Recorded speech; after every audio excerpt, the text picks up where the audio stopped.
So what's up guys, On here and you're watching Only One TV. So for today's episode, magpapamaintenance tayo ng ating Sniper 155R. Ito ang ating everyday bike, lagi natin itong gamit. And hindi pa ito napapalitan ng chain and sprocket. At saka anong tawag doon? Spark plug.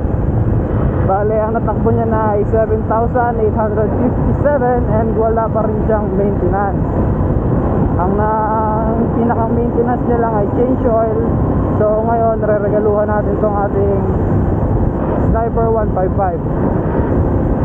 Naglagay na rin tayo ng konting upgrade katulad ng sa spark plug. Ang ilalagay nating spark plug ay Puma Racing, yung AB9EIX ba yan? And sa sprocket set naman ay yung Matura na 14x48. And ang stock niya, ang alam ko ang stock niya is 1445. So nag-upgrade tayo ng sprocket. Yan.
natin na videohan yung pag-alis pero napalitan na lahat.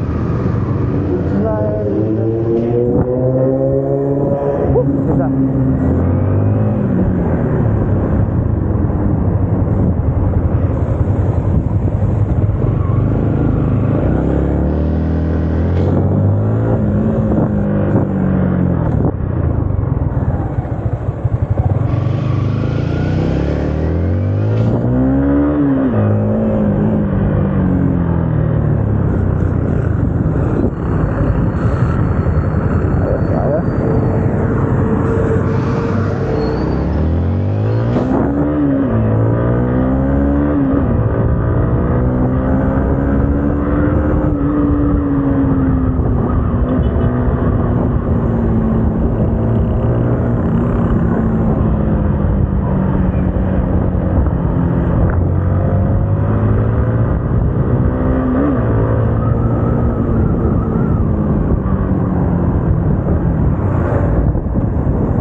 kalampag niya, and hindi natin alam kung paano natin i-check yung fuel efficiency. Hindi natin alam kung sumipid ba siya, hindi pa natin alam. Stay tuned sa next video. And performance wise,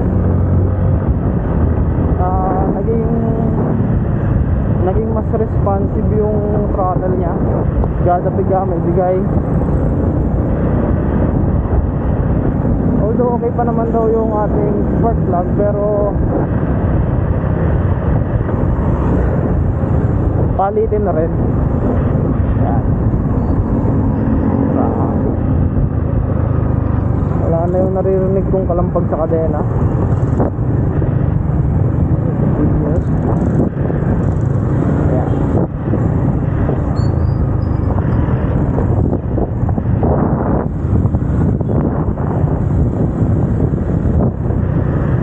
Tapos yung aking chain set nga daw pala ay paliting na.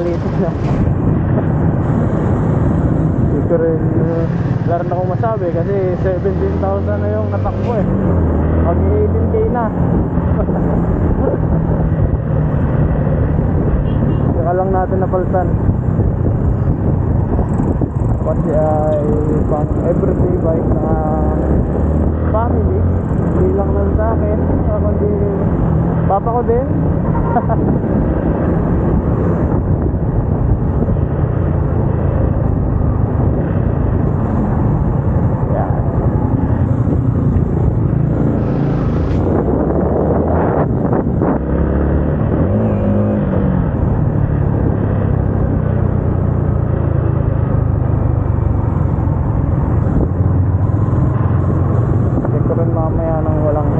Yung palampag niya kasi pag nag-drive ka ng walang helmet, kung ano-anong maririnig mo eh.